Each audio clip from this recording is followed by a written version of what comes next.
Hi friends, आज 10 दिसंबर मानवाधिकार दिवस के रूप में मनाया जाता है। 1948 में जब संयुक्त राष्ट्र संघ ने मानवाधिकार मतलब मानव के अधिकारों की सार्वभौमिक रूप से घोषणा की थी, तभी से हम 10 दिसंबर को मानवाधिकार दिवस के रूप में मनाते हैं। मानवाधिकार वो अधिकार होते हैं जो संविधान द्वारा हमें प्राप्त है। जन्म से लेकर, जैसे हम जन्मजात ये अधिकार हमें प्राप्त हैं और इन अधिकारों का हनन कोई कर नहीं सकता है। अगर इन अधिकारों का हनन होता है तो हम उसके प्रति कोर्ट में अपील भी कर सकते हैं। तो हमारे संविधान में अनुच्छेद 14 से लेकर 32 तक बहुत सारे अधिकार जो हैं वो शामिल किए गए हैं। अच्छे से उनको लिखा गया है और समझाया गया है। तो सबसे पहले है अनुच्छेद 14 में समता या समानता का अधिकार। मतलब जितने भी हमारे देश में जितने भी कानून बनाए जाते हैं वो सभी के लिए समान रूप से बनाए गए हैं। जैसे चाहे वो पुरुष जाति, मतलब चाहे वो मेल हो चाहे फीमेल हो, मतलब लिंग, धर्म, जाति के आधार पर उनके साथ किसी भी प्रकार का भेदभाव नहीं किया जाना चाहिए।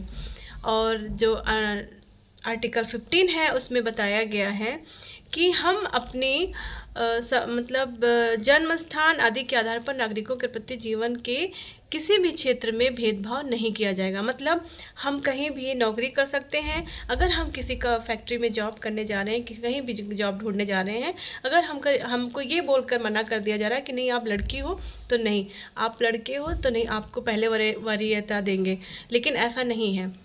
सभी को समान रूप से अधिकार मिलना चाहिए जॉब के लिए। और अनुच्छेद 16 में बताया गया है लोक नियोजन के विषय में अवसर की समानता।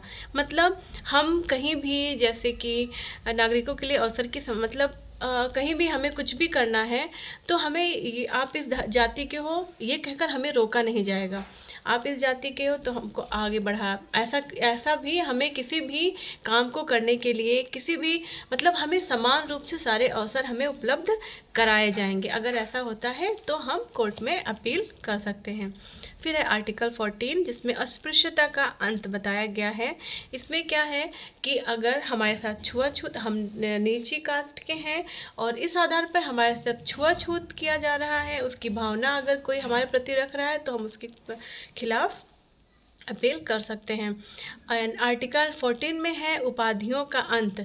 जैसे सेना या विधा संबंधी सम्मान के सिवाय अन्य कोई भी, मतलब मैं ये सब इतना मत जानिए, बस इतना जानिए कि समानता का अधिकार, सब लोग इक्वल हैं, चाहे वो लिंग के आधार पर गर्ल्स हो या बॉयज़ हो या फिर जाति के आधार पर कोई भी हो, उसके साथ किसी भी प्रकार का भेदभाव नहीं किया जाना चाहिए। फिर है स्वतंत्रता का अधिकार। हम सब स्वतंत्र हैं, हम अपने इच्छा के अनुसार कहीं भी किसी भी अपने राष्ट्र में या फिर अलग मतलब दूसरे भी देशों में जाकर हम नौकरी कर सकते हैं, हमें कोई रोकेगा नहीं। हम मतलब ये है, हम अपने अधिकारों को हमें लेना है, हमारे अधिकारों का हनन नहीं होने देना है, लेकिन उसके साथ साथ हमें किसी और के अधिकारों का हनन नहीं करना है।